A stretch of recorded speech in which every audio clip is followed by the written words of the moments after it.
Au nom du Père et du Fils et du Saint-Esprit. Amen. Béni soit notre Seigneur Jésus-Christ. Béni soit la Vierge Marie, la maman de Jésus et aussi notre maman. Chers frères et sœurs, nous lisons dans l'Évangile des phrases qui sont un peu plus difficiles pour notre oreille, pour nos émotions, pour notre cœur, mais c'est des phrases qui vont nous aider à mieux vivre et à vivre dans la paix. Jésus dit, vous avez appris qu'il a été dit œil pour œil, dent pour dent. Eh bien moi, je vous dis de ne pas riposter aux méchants, mais si quelqu'un te gifle sur la joue droite, tends-lui encore l'autre. Alors, peut-être vous avez déjà fait cette expérience, étant petit ou peut-être plus grand, adulte même, que quelqu'un vous a tapé ou tapé fort et que vous l'avez tapé aussi.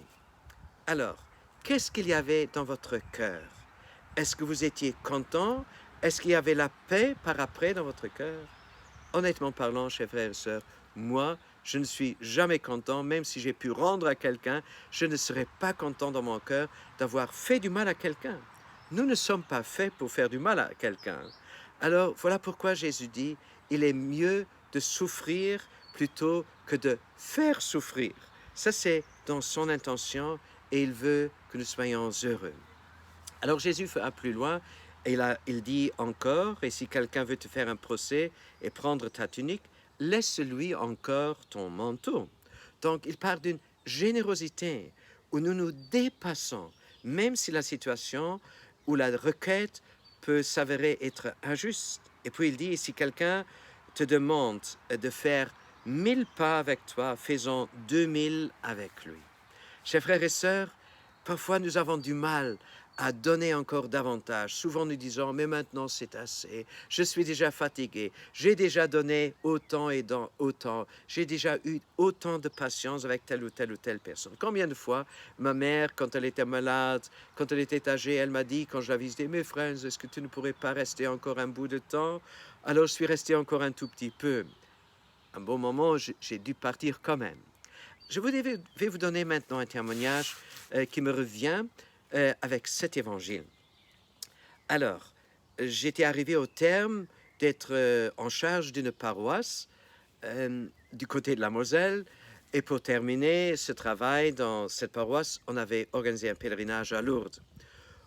Quand je suis retourné, j'avais la valise en main, il y a une dame du village qui m'interpelle et qui me dit « Monsieur le curé, mon beau-fils, il est tellement malade, il n'y a pas de diagnostic, les médecins ne savent pas ce qui se passe, peut-être il va mourir.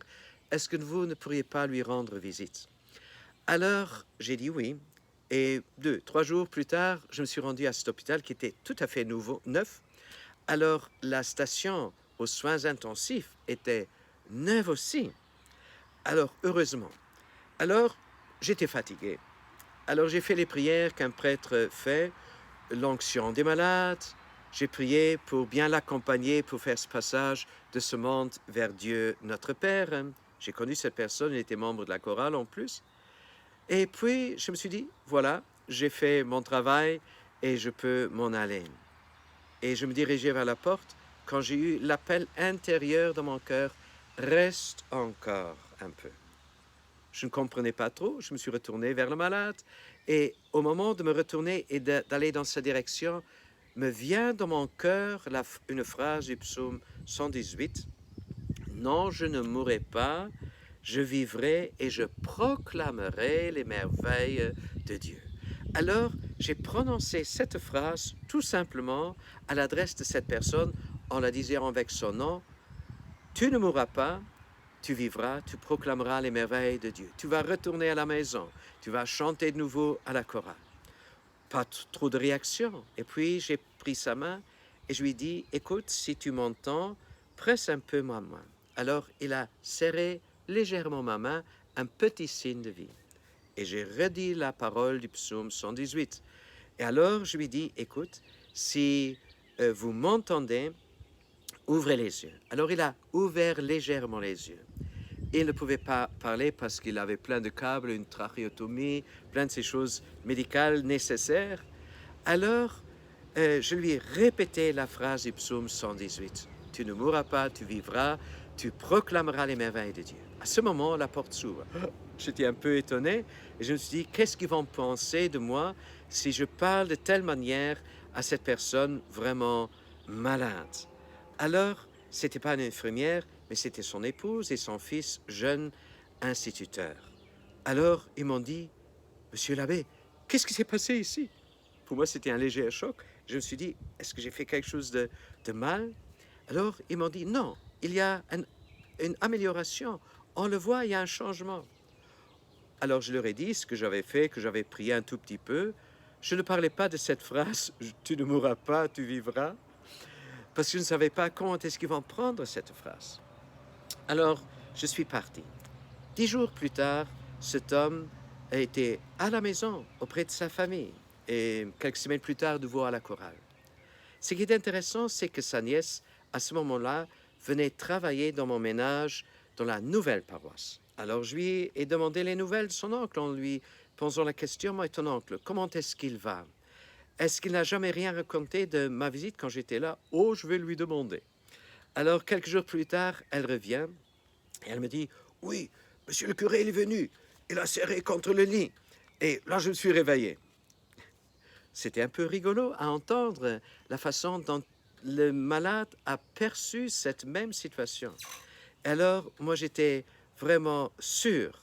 Et pour moi, c'était l'évidence même que c'était la force de Dieu, l'Esprit Saint de Dieu qui l'a réveillé, qui l'a appelé à la vie. Chers frères et sœurs, pourquoi est-ce que je vous donne ce témoignage? Dieu, il honore notre patience, il honore lorsque nous lui donnons la place, lorsque nous sommes obéissants et lorsque nous faisons ce qu'il nous dit. Marche alors encore 1000 pas avec cette personne, accompagne encore, reste avec cette personne. Chers frères et sœurs, voilà ce que Dieu veut pour nous. Et demandons-lui la grâce et la patience, et aussi l'amour pour que nous puissions suivre sa parole et être près de lui, que nous puissions être généreux à l'image de lui-même, à l'image de son cœur. Qu'il nous bénisse pour cela, Dieu le Père, le Fils et le Saint-Esprit. Amen.